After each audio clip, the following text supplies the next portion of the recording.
Assalamualaikum warahmatullahi wabarakatuh. Kali ini kita akan membahas tentang pemetaan pada grup. Pada pembahasan fungsi secara umum dikenal ada fungsi yang injektif, ada fungsi yang surjektif, dan kalau memenuhi injektif dan surjektif disebut bijektif atau bijeksi. Pada pembahasan kali ini kita akan membahas fungsi atau pemetaan dari suatu grup ke grup. Jadi fungsi dari grup ke grup itu ada istilah khusus. Nanti namanya homomorfisme. Ini definisinya, misalkan G adalah grup terhadap operasi bintang dan H adalah grup terhadap operasi Taggart ini.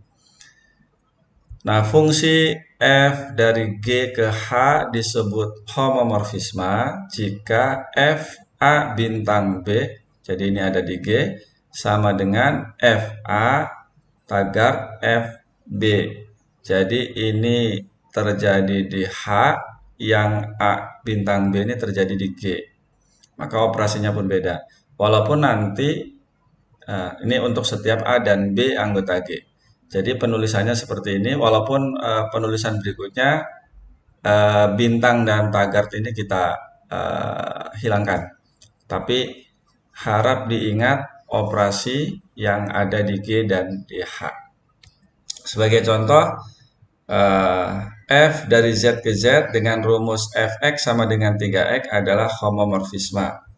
Ini Z adalah grup terhadap operasi penjumlahan, maka yang digunakan pun operasi penjumlahan. Untuk membuktikannya, kita ambil X dan Y anggota Z, maka Fx plus Y, lihat sini, sama dengan, sesuai dengan rumus fungsinya, 3x, maka kalau di sini x plus y berarti 3 kali x plus y, dan kita gunakan sifat distributif, 3x plus 3y, 3x itu adalah fx, 3y adalah fy. Jadi fx plus y sama dengan fx ditambah fy. Ini kebetulan sama-sama z, grupnya sama, jadi operasinya sama. Gitu ya. Jadi F adalah homomorfisme. Contoh yang kedua, misalkan fungsi G kecil dari GL 2R ke R. Jadi ini kumpulan matrik 2 kali 2, entry-nya bilangan real yang determinannya tidak nol. Dipasangkan dengan R bintang. Oh, ini bukan R bintang, R double bintang. Ya, R double bintang. Jadi R double bintang itu adalah himpunan bilangan real yang positif. Seperti itu ya. Nah, dengan rumus GA, A-nya itu adalah anggota GL ini, sama dengan determinan A. Fungsi yang seperti ini adalah homomorfisme. Buktinya kita ambil A dan B anggota GL itu, maka GA kali B, ini perkalian matrik, sama dengan, jadi matrik dipasangkan dengan determinannya, ini sama dengan determinan A kali B, nanti titiknya nggak usah ditulis juga tidak apa-apa, sama dengan, nah di aljabar linear elementer itu sudah dipelajari bahwa sudah dibuktikan bahwa determinan AB sama dengan determinan A dikali determinan B. Determinan itu adalah determinan A itu adalah GA sesuai dengan yang ada di sini. Determinan B ya sama dengan GB. Jadi kalau begitu GAB sama dengan GA dikali GB yang berarti G adalah homomorfisme. Nah, ini sekedar mengingatkan. Ini A-nya, B anggota GL, A, B, C, D, B-nya adalah X, Y, Z, W. Kita cari dikalikan.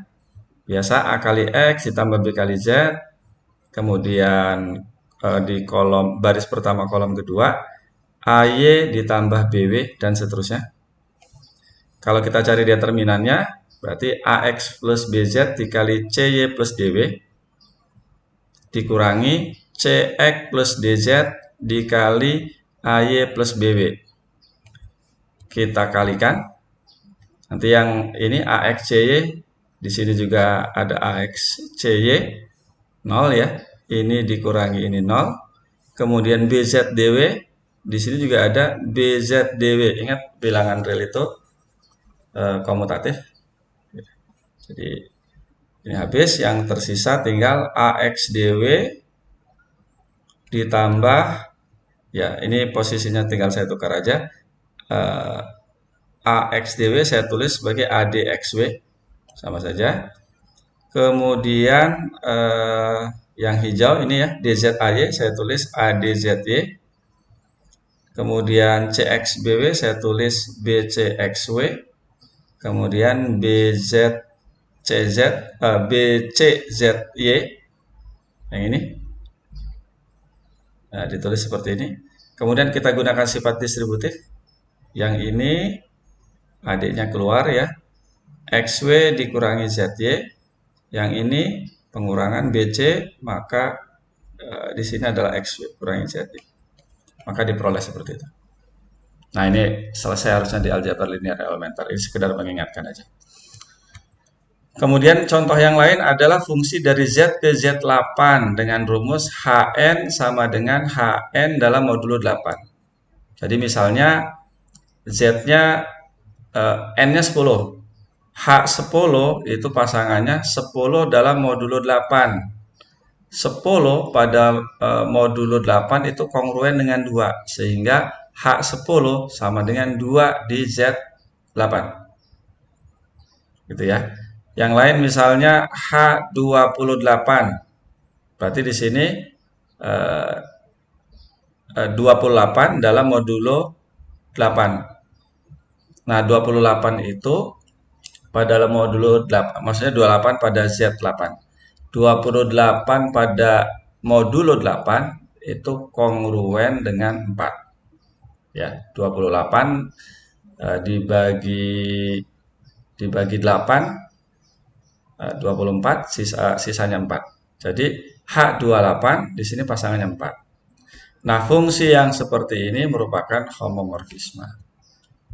Ini cara menunjukkannya, ambil M dan Z, M dan N anggota Z, maka HM plus N seperti ini ya. Ikut M plus N, di sini juga sama M plus N sesuai dengan yang ada di sini.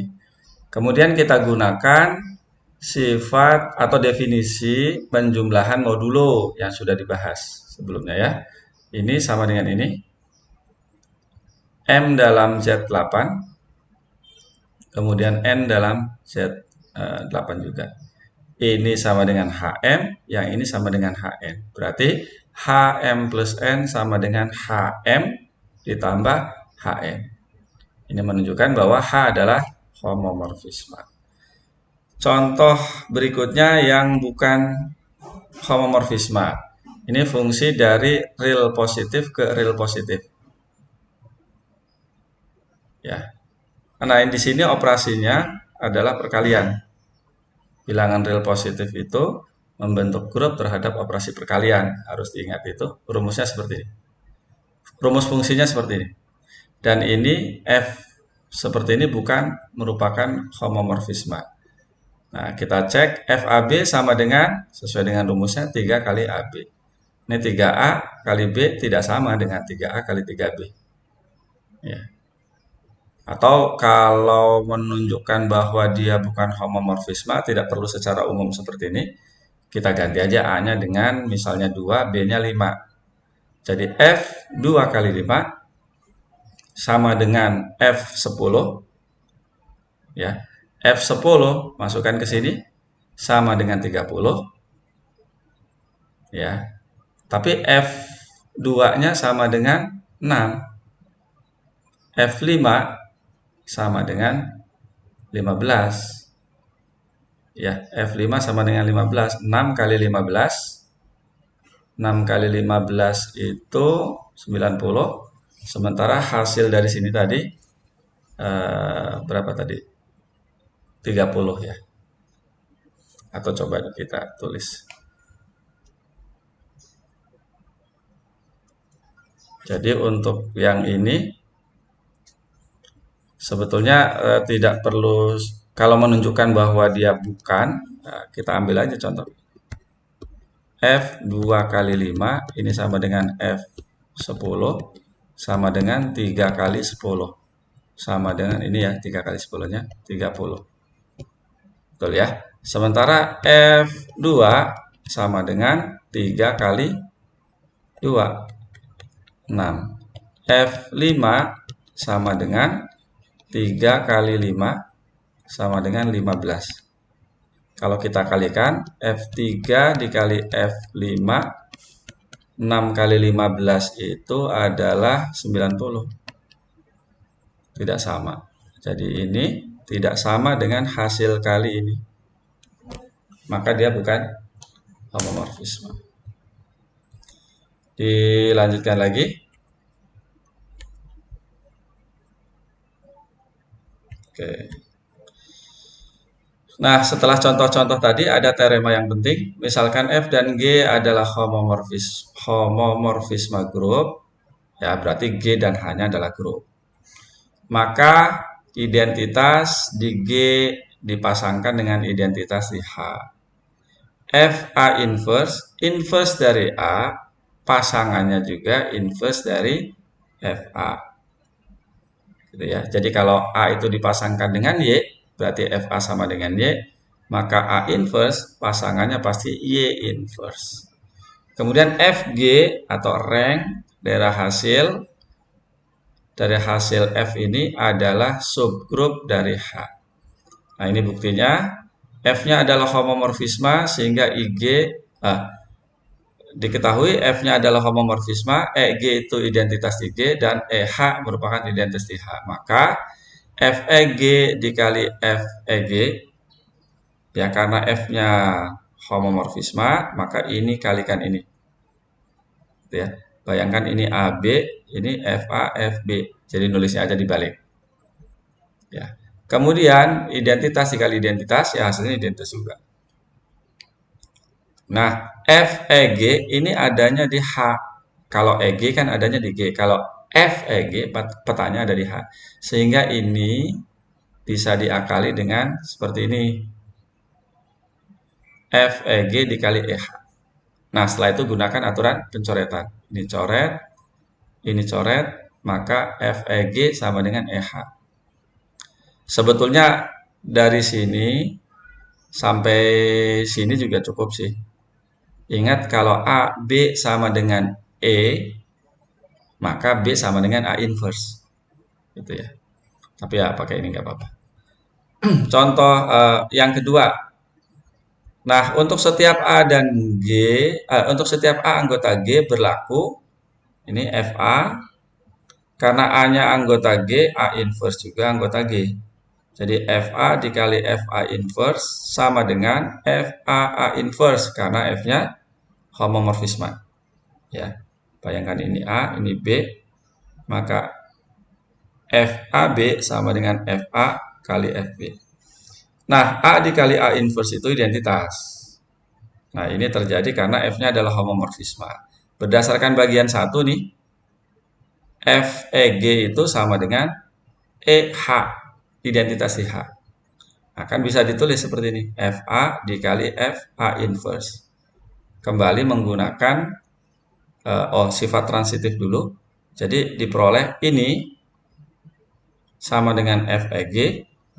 FEG-nya sama dengan FA dikali FA inverse. Sehingga FA dikali FA inverse sama dengan FA dikali FA inverse. Nah, ini yang diinversekan A-nya, kalau ini hasil pemetaannya. Nah, baru dengan menggunakan aturan pencoretan, ini kita coret, maka diperoleh FA inverse sama dengan seperti ini. Gitu ya. Nah, tetapi sebetulnya sampai sini juga mana tadi? Ini ya. Sama dengan FEG itu sama dengan EH.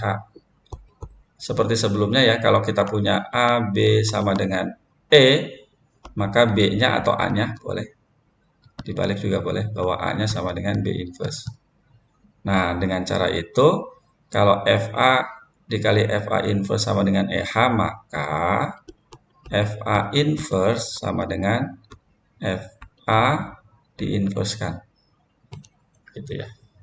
Jadi ada teorema ini, lihat di sifat-sifat grup. Oke, dilanjutkan berikutnya.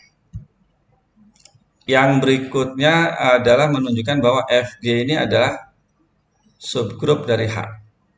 Ya, ingat teoremanya, untuk menunjukkan bahwa FG itu adalah subgrup, ambil anggota ini, misalnya X Y, tunjukkan bahwa X Y inverse juga anggota FG. Oke, kita mulai. Ambil X dan Y anggota FG, maka terdapat A dan B anggota G, sedemikian sehingga FA sama dengan X dan FB sama dengan Y. Ini pasti terjadi ya, karena X-nya anggota daerah hasil, anggota ring. Ya. Kalau X dan Y-nya anggota H, belum tentu, kecuali kalau surjektif. Perhatikan bahwa XY inverse, jadi kita harus untuk menunjukkan bahwa XY itu anggota FG, untuk menunjukkan bahwa FG itu adalah subgrup, maka kita harus tunjukkan XY inverse anggota FG. Nah, lihat sini, XY inverse, Y-nya yang inverse ya, sama dengan FA, karena X-nya sama dengan FA tadi, dikali FB inverse. Kemudian, FB inverse, jadinya ini, B-nya yang diinverskan, baru dicarikan pasangannya. FA dikali F dalam kurung B inverse. Karena F-nya ini homomorfisme, maka ini sama dengan FA dikali B inverse. Ya. Nah, jelas di sini AB inverse anggota G. Mengapa? Karena G-nya adalah grup. Ya, karena G-nya adalah grup. Nah, ini menunjukkan bahwa XY inverse anggota G. Karena XY inverse sama dengan FAB inverse, AB inverse-nya anggota G, maka XY inverse-nya anggota FG. Akibatnya, FG adalah subgrup dari H, berdasarkan teorema ya. Jadi, ini adalah G, ini adalah H, FG-nya tuh di sini. Daerah hasilnya, tadi kita ambil X di sini, Y, karena dia itu daerah hasil, pasti sebelumnya ada di sini. Prapetanya, gitu ya. Nah, jadi kalau begitu, si X-nya ini kan FA. Ini sama dengan FB, begitu. Nah, jadi kalau XY inverse, pastilah FA dikali FB inverse. Tapi ini sama dengan FB inverse, begitu. Jadi sama dengan FAB inverse. Jadi karena B-nya anggota G, maka B inverse-nya juga anggota G. Ya, sehingga ini anggota G. Gitu. Oke, enggak, ini anggota G. Oke, mudah-mudahan bisa dipahami. Silakan dibaca ulang, ditulis. Nah, berikutnya adalah contoh soal. Jika F dan G adalah homomorfisme grup yang surjektif dan G abelian, buktikan bahwa H juga abelian. Ya, kalau F dari G ke H homomorfisme grup, maka G dan H-nya adalah grup. Jadi tinggal kita buktikan abeliannya. Jadi kita ambil anggota X dan Y, anggota H, X dan Y anggota H, kita tunjukkan bahwa XY sama dengan YX. Nah, karena F-nya surjektif, maka pasti ada A dan B anggota G. Ya, surjektif itu kan artinya semua anggota kodomain, yaitu H, punya pasangan di G. Jadi terdapat A dan B anggota G, sedemikian sehingga begini. Seperti tadi ya. Kalau tadi kan FG-nya. Kalau ini H-nya. Jadi X sama dengan FA dan Y sama dengan FB. Nah, sekarang XY sama dengan FA kali FB. Dari sini ya. Karena F-nya homomorfisme, maka FA dikali FB sama dengan FAB. Ya. sama dengan, nah karena G-nya abelian, maka AB sama dengan BA. Nah, kembali lagi karena F-nya itu homomorfisme, maka ini sama dengan FB dikali FA. Sama dengan FB itu Y, FA itu X. Maka XY sama dengan YX. Jadi ini semua terjadi karena F-nya adalah homomorfisme dan G-nya abelian. Nah, ini membuktikan bahwa H adalah abelian. Eh, nanti coba dikerjakan. Eh, jadi kalau ini persoalannya sama seperti ini. Kalau F, G ke H itu homomorfisme, buktikan bahwa FA pangkat N sama dengan FA pangkat N. Untuk setiap N bilangan bulat. Nah, untuk kasus ini Anda coba dulu kalau kerjakan N lebih dari 0 menggunakan induksi. Udah setelah itu buktikan juga kalau N-nya kurang dari 0. Jadi yang tak negatifnya dulu, baru kemudian yang negatifnya. Oke, itu saja. Mudah-mudahan bisa dipahami. Latihan soalnya ada di LMS. Assalamualaikum warahmatullahi wabarakatuh.